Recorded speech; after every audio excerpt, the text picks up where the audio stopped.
নমস্কার, কেমন আছেন সবাই? আশা করি সকলেই ভালো আছেন।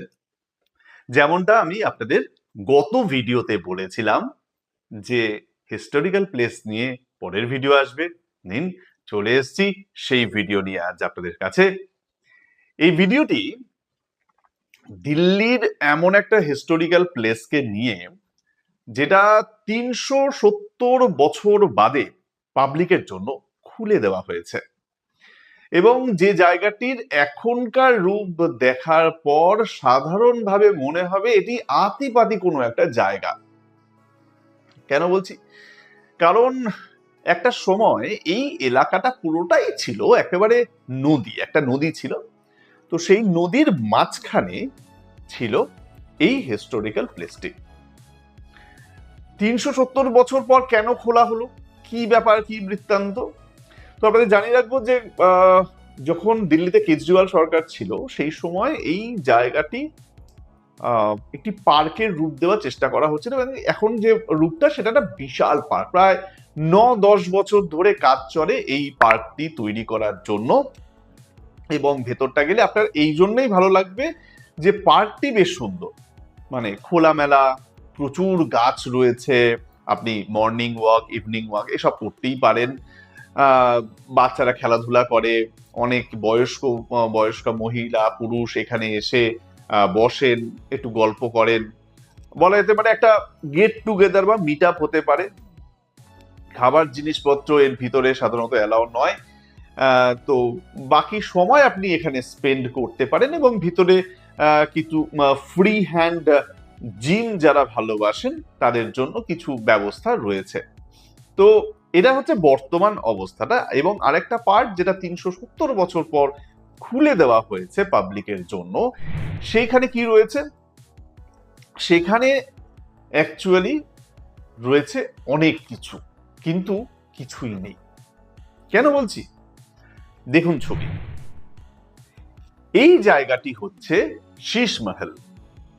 এই শীষ মহল যা সম্রাট শাহজাহানের পত্নী মানে স্ত্রী ইজ উন নিশা তৈরি করেছিলেন ১৬৫৩ সাল নাগাদ। তো এই ১৬৫৩ সাল নাগাদ তিনি তৈরি তো করলেন। এবার এটা কিভাবে কি হলো, এই যে জায়গাটির নাম শীষ মহল কেন হলো, কোত্থেকে কি ব্যাপার? তো সম্রাট জাহাঙ্গীর ১৬১৯ সাল নাগাদ আসলে কাশ্মীরের যে শালিমার বাগ, সেই শালিমার বাগে এমনই কিছু তৈরি করেছিলেন যেটা জানা যায় এবং সেটারই প্রতিকৃতি হয়েছিল এই শীষমহল যেটা রয়েছে শালিমার বাগ, দিল্লির শালিমার বাগে, এবং যার পর থেকে এই নামটা হয়ে যায়, মানে কাশ্মীরের যে শালিমার বাগ সেই শালিমার বাগ আর দিল্লিতে যে শালিমার বাগ নামটা একই দেওয়া হয়। তার কারণটাই ছিল এটা, যেহেতু প্রথম ওখানেই মানে কাশ্মীরে ছিল, তারপরে এটা দিল্লিতে তৈরি হয়েছিল। মানে একটা ছিল ১৬১৯ সালে কাশ্মীরে, ১৬৫৩ সালে এটি তৈরি হয়েছিল হচ্ছে দিল্লিতে। কার কথা বললাম? ইজ উন নিশা, তিনি তৈরি করেছিলেন। এর ভিতরে গেলে আজকের দিনে আপনি সেই রকম ভাবে কিছুই দেখতে পাবেন না। তবে হ্যাঁ, শীষমহল, সেই শীষমহল যে তৈরি হয়েছিল, যে ডিজাইন ছিল, সেই ডিজাইনের অল্প কিছু অংশ আপনি দেখতে পারেন। তো সেই ছবিগুলো আমি তুলে ধরার চেষ্টা করেছি, একটু যদি দেখেন ভালো করে বুঝতে পারবেন। এবং এই যে মহলটা আজকের দিনে প্রায় ভাঙাচোরা অবস্থায়, রিসেন্টলি কালার করা হয়েছে, মোটামুটি ৩-৪ মাস আগেই এটা কিন্তু জনগণের উদ্দেশ্যে খুলে দেওয়া হয়েছে, এটাকে রং চং করা হয়েছে এবং এখন গেলে শুধুমাত্র ভাঙাচোরা অংশগুলো ছাড়া আর কিছুই দেখতে পাবেন না, এটা নিশ্চিত। রয়েছে এর যে ব্যাক সাইডটা, মানে এই যে মহলটা দেখতে পাচ্ছেন এর যে ব্যাক সাইড, সেই ব্যাক সাইডে গেলে আপনি দেখতে পাবেন মুঘল আমলের একটি কুয়ো, পাতকুয়ো যাকে আমরা বলি, সেটা কিন্তু একটা বিশাল এবং প্রচন্ড ডিপ। সো এইখানে গেলে আপনারা সেই মুঘল আমলের কুয়োটিকেও দেখতে পাবেন। এর পাশাপাশি কি রয়েছে? এর পাশাপাশি রয়েছে, আমি চলে যাই এবার যেটা মূল দ্বার ছিল সেই দিকটায়। এই যে জায়গাটি দেখছেন এটি হচ্ছে মূল দ্বার। এই যে মূল দ্বারটি এখানে রয়েছে, এর দেখুন দুপাশে দুটি ছোট ছোট ঘর রয়েছে। এখান দিয়ে যখন আপনি প্রবেশ করছেন ঠিক সেই সময় আপনি দেখতে পাবেন ঝর্ণার একটি জায়গা রয়েছে, বিশাল করে দেখতে পাচ্ছেন, বিশাল গর্ত। দেখুন এই ছবিগুলো, বুঝতেই পারবেন যে একটা সময় মানে ওই সময় আর কি 1653 সালে যখন এটি তৈরি হয়েছিল তখন এটার কি অপূর্ব রূপ ছিল। এবং এই যে সুবিশাল যে এলাকা, এই সুবিশাল এলাকায় একটা সময় শুধুমাত্র হয়তো অনেক ক্ষেত্রে অনেকে বলে থাকেন যে মুঘলরা এরকম বহু কীর্তি স্থাপন করেছিলেন, হ্যাঁ, এবং সেটা শুধুমাত্র মুঘলরা নয় বা অন্যান্য বিভিন্ন সময় যে সমস্ত রাজারা ভারতবর্ষে শাসন করেছেন তারা প্রত্যেকেই কিন্তু এই ধরনের কিছু স্থাপত্য গড়ে গেছেন যেটা শুধুমাত্র তাদের জন্য একটা বিনোদনের মাধ্যম ছিল মাত্র। তো এই যে পুরো জায়গাটি, এই পুরো জায়গাটি বর্তমানে দেখতে পাচ্ছেন বহু বাচ্চা খেলছে, বহু বয়স্কা পুরুষ মহিলা তারা সবাই এখানে রয়েছেন, তারা এখানে সময় কাটাতে এসছেন। এই যে হিস্টোরিক্যাল প্লেসটা, এখানে আপনার ঢোকার জন্য কোনো টাকা পয়সা দিতে হয় না। অর্থাৎ আমরা জানি যে বিভিন্ন যে জায়গাগুলো রয়েছে যেমন লালকিল্লা হোক বা সারা ভারতবর্ষে যেমন কলকাতার দিকে ভিক্টোরিয়া মেমোরিয়াল, এই সমস্ত জায়গায় প্রবেশ করার জন্য আপনার একটি ছোট্ট ওই এন্ট্রি ফি লাগে। তো এরকম কোনো এন্ট্রি ফিও এখানে নেই, এটা সাধারণের জন্য সম্পূর্ণ ফ্রি করে দেওয়া হয়েছে।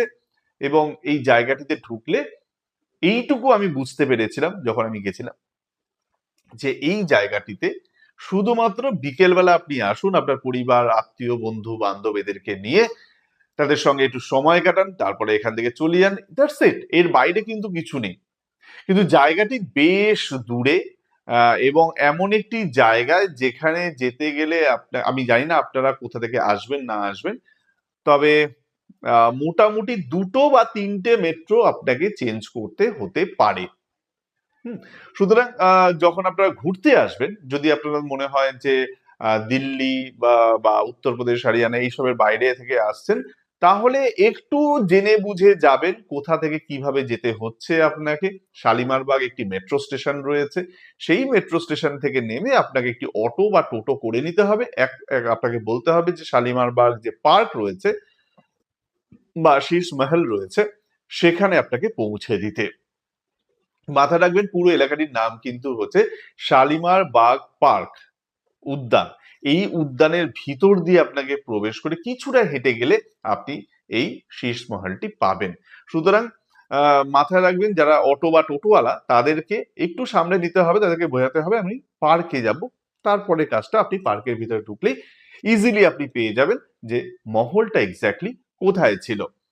তবে ওই যে বললাম দেখে যে খুব একটা ইতিহাস সম্পর্কে জানতে পারবেন তা কিন্তু নয়। ছোট্ট একটি এখানে শিলা রয়েছে যেটার মধ্যে লেখা রয়েছে ইংরেজি এবং হিন্দিতে যে এই মহল ঠিক কি ছিল, মানে এটা একটা সময় কিভাবে তৈরি হলো, কে প্রতিষ্ঠা করেছিলেন, এই ছোট ছোট কিছু ইতিহাস এখানে লেখা।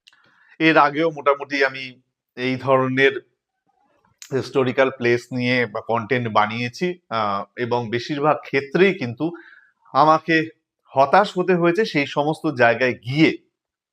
তার কারণ হচ্ছে এই যে জায়গাগুলো আমি জানি যে এটাকে মেনটেন করার জন্য প্রচুর টাকার প্রয়োজন হয় এবং যাই হোক না কেন সরকার কিন্তু কোনোভাবে এগুলোকে ঠিকঠাক ভাবে মেনটেন করছে না, যার ফলে এই সমস্যাগুলো কিন্তু তৈরি হচ্ছে। যে এর যে ইতিহাস বা আমরা যেগুলো বইতে পড়েছি, আমাদের যারা ভবিষ্যৎ তারা ইতিহাস সম্পর্কে বিশেষ করে মুঘল ইতিহাস সম্পর্কে খুব একটা জানতে পারবে না, এই দুঃখটা কিন্তু থেকে যাবে। কারণ মুঘলদের ইতিহাস না জানলে ভারতবর্ষ সম্পর্কে জানাটা কিন্তু আমার মনে হয় ব্যক্তিগতভাবে যে অপূর্ণ থেকে যায়। সুতরাং যারা আমার ভিডিওটা আজকের দিনে শুনছেন, দেখছেন, জানছেন, চেষ্টা করবেন যে আপনাদের যারা ভবিষ্যৎ প্রজন্ম তাদেরকেও কিন্তু এই তথ্যগুলো দেওয়ার যে হ্যাঁ মুঘলদের একটা রাজত্ব ভারতবর্ষে ছিল এবং সেটা কতটা গুরুত্বপূর্ণ ছিল ভারতবর্ষের ইতিহাসে সেটা কিন্তু জানাটা তাদেরও প্রয়োজন। হয়তো তারা এই জিনিসগুলো খুব ভালোভাবে দেখতে পাবেন না। কারণ এত মানুষ যখন এখানে এই সমস্ত এলাকায় ঢুকে টাইম স্পেন্ড করেন, বলা তো যায় না যে আগামী দিনে কোনো দুষ্কৃতীর দল এসে এই জায়গাগুলোতে তারা কি না কি করে বসবেন, সেটার কিন্তু কোনো ঠিক ঠিকানা নেই। যতই ওই সিকিউরিটি গার্ড বাইরে বসে থাকুক, তারা তো হাতে একটা লাঠি থাকে মাত্র। পুলিশকে জানাবেন, জানিয়েও কোনো লাভ হয় না। সামান্য কয়েকদিনে হয়তো জেল টেল হয়ে তারা বেরিয়ে আসবেন, তারা আবার সেই সমস্ত কাজকর্ম শুরু করবেন। যাই হোক, বিতর্কিত জায়গায় গিয়ে লাভ নেই। যারা এই মুহূর্তে আমার এই ভিডিও কন্টেন্ট দেখলেন, তাদেরকে অনেক ধন্যবাদ, এবং আশা করব আগামী দিনে আপনাদের জন্য আরো এই ধরনের কন্টেন্ট নিয়ে আসতে পারবো। কেমন হলো এই ভিডিওটা জানাতে ভুলবেন না। যদি পছন্দ হয়, কোনো সাজেশন থাকে, কমেন্ট করে নিশ্চয়ই জানাবেন। আজকের মতো ভিডিও থেকে এখানেই বিদায় নিচ্ছি। ভালো থাকবেন, সুস্থ থাকবেন। ধন্যবাদ, নমস্কার।